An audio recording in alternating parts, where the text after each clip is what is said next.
Don't throw away chickpea water, your tomato plants are begging for it.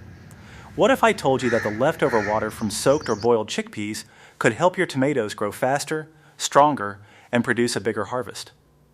Sounds surprising, but this simple kitchen trick really works.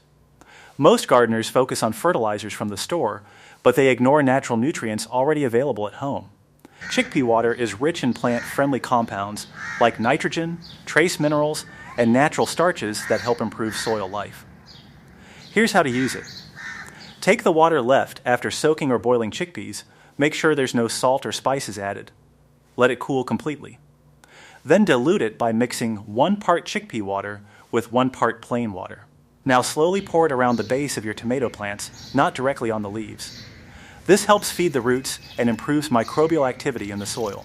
Use this method once a week, and you'll start noticing stronger stems, greener leaves, and more flowers, which means more tomatoes.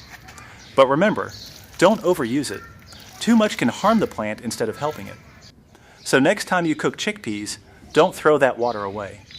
Turn it into a natural boost for your tomatoes and enjoy a bigger, healthier harvest. Follow for more simple gardening tips that actually work.